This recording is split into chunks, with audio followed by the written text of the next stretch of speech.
അറഫ സംഗമം തുടങ്ങി. ഹജ്ജിനെത്തി എല്ലാ തീർത്ഥാടകരും അറഫയിൽ സംഗമിച്ചിരിക്കുകയാണ്. അറഫയിൽ നിന്ന് ജലീൽ കണ്ണമംഗലം തയ്യാറാക്കിയ റിപ്പോർട്ടിലേക്ക്. ത്യാഗത്തിൻ്റെയും സഹനത്തിൻ്റെയും ഐക്യത്തിൻ്റെയും എല്ലാം സന്ദേശം ഉയർത്തിപ്പിടിച്ചുകൊണ്ട് തീർത്ഥാടക ലക്ഷങ്ങൾ അറഫയിൽ സംഗമിച്ചിരിക്കുകയാണ്. ഹജ്ജിൻ്റെ ഏറ്റവും പ്രധാന കർമ്മമായ അറഫ സംഗമം ആരംഭിച്ചു. ഇന്ന് അറഫയിലെ നമിറ പള്ളിയിൽ നടന്ന പ്രാർത്ഥനയ്ക്കും ഖുതുബക്കും ഹറം പള്ളിയിലെ ഇമാം ഷേഖ് സാലിഹ് അൽ ഹുമൈദ് നേതൃത്വം നൽകി.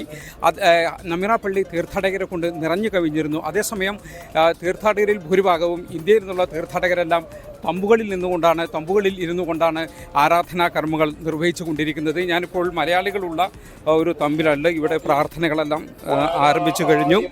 നമുക്ക് ആ പ്രാർത്ഥനകളിലേക്ക് പോകാം.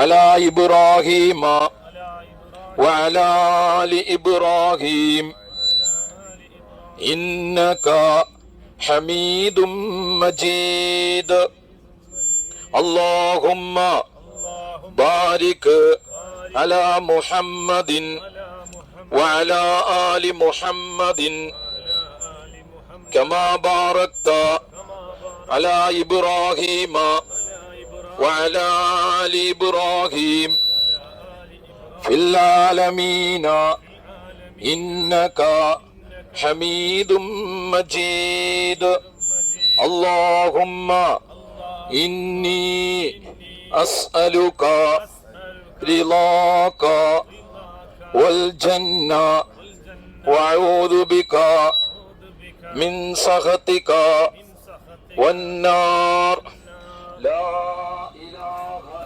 അപ്പോൾ അതാണ് തീർത്ഥാടകരെ സംബന്ധിച്ചിടത്തോളം ഇന്ന് സൂര്യൻ അസ്തമിക്കുന്നത് വരെ ഇതുപോലെ ടെൻറ്റുകൾ, ഈ ഒരു ടെൻറ്റിൽ മാത്രമല്ല എല്ലാ ടെൻറ്റുകളിലും തീർത്ഥാടകർ ഇപ്പോൾ ആരാധനാകർമ്മങ്ങളിൽ മുഴുകിയിരിക്കുകയാണ്. ഇന്ന് സൂര്യൻ അസ്തമിക്കുന്നത് വരെ ഈ ആരാധനാകർമ്മങ്ങൾ തുടരും. സൂര്യൻ അസ്തമിച്ചതിന് ശേഷം തീർത്ഥാടകർ മുസ്ദലിഫയിലേക്ക് നീങ്ങും. ഇന്ന് രാത്രി മുസ്ദലിഫയിലായിരിക്കും തീർത്ഥാടകർ കഴിയുക. നാളെ രാവിലെ മുസ്ദലിഫയിൽ നിന്നും തീർത്ഥാടകർ മീനായിൽ തിരിച്ചെത്തും. അറഫയിൽ നിന്നും ജലീൽ കണ്ണമംഗലം, 24.